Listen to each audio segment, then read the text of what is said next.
Alright, so now we are going to solve the serialize and deserialize binary trees problem.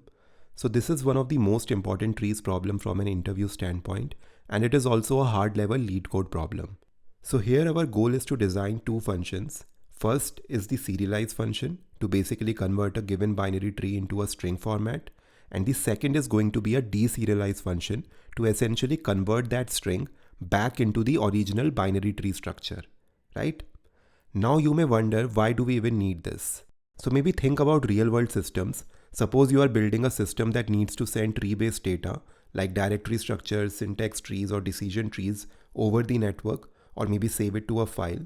But as you know, trees are really complex data structures which are hierarchical in nature, and we can't store them directly, right? So we need to first flatten them into a linear format like a string. And this is the reason we serialize it into a string first, and later when the data is received or loaded, we deserialize it to restore the original tree structure perfectly and without any loss.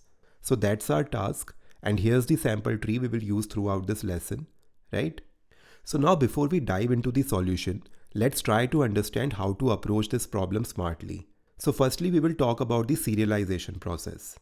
So the goal here is to create a string that captures two things. First is the value of all the nodes, and second is the structure of the tree, including which children are really missing from each of the nodes, right?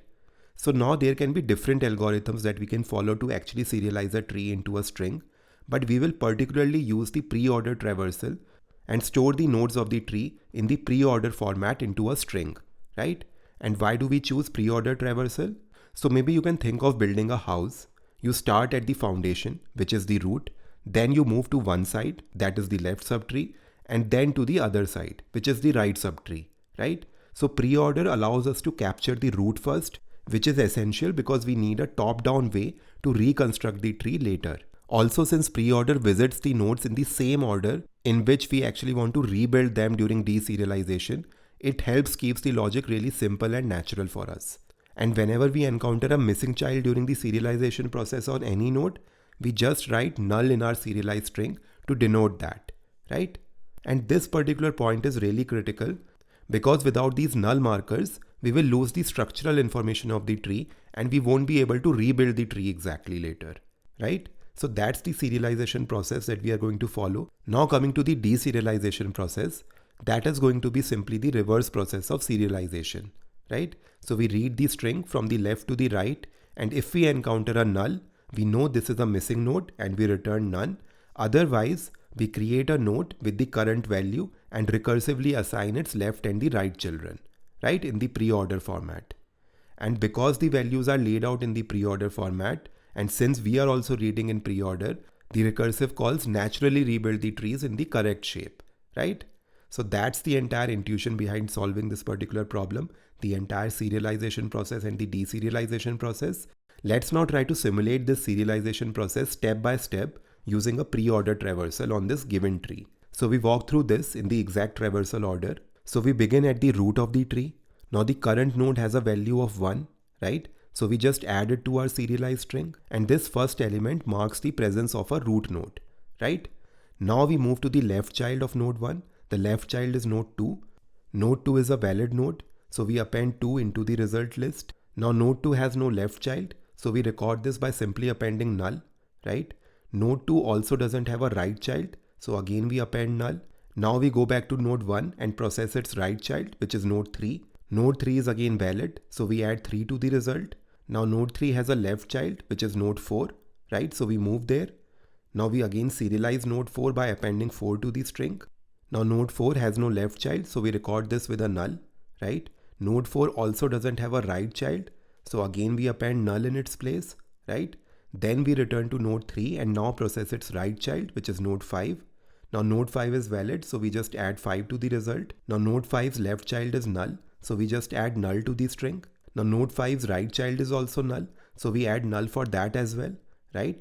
Now at this point we have visited every node and included the null children as well.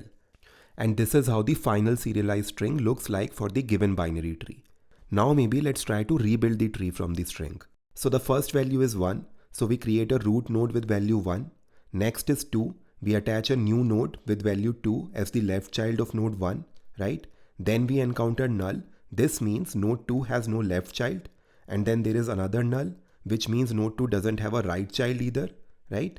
Next is 3. This becomes the right child of node 1. Then we have 4. This becomes the left child of node 3, right? Then null again. So there is no left child of node 4, that means, right?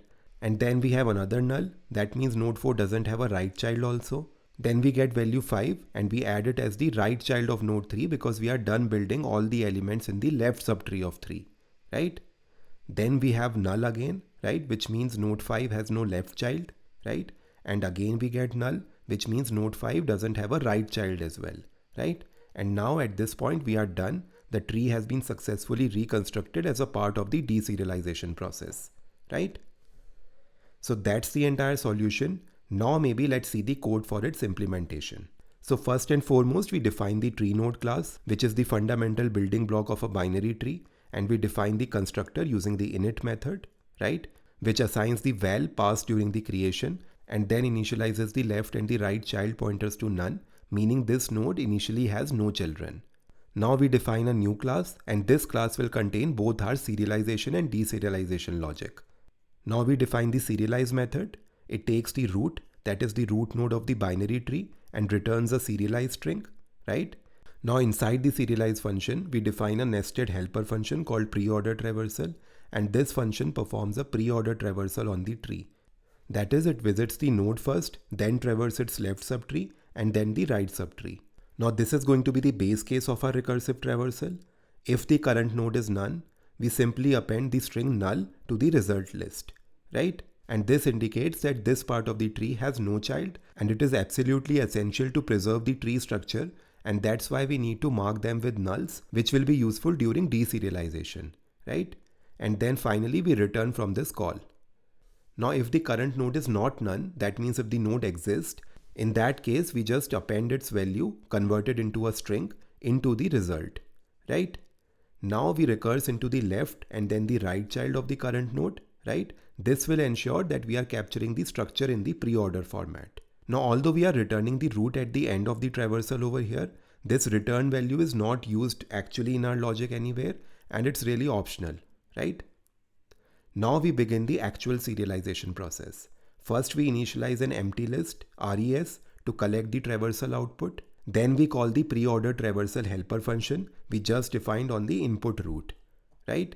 And finally we join the result list into a comma separated string, which becomes our serialized output. Now we define the deserialize method.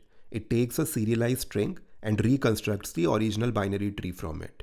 So first of all, we split the input string by commas and convert it into an iterator called nodes. And using an iterator over here will allow us to consume the values one by one in sequence, which is really crucial for a recursive deserialization process, as you are going to see next, right?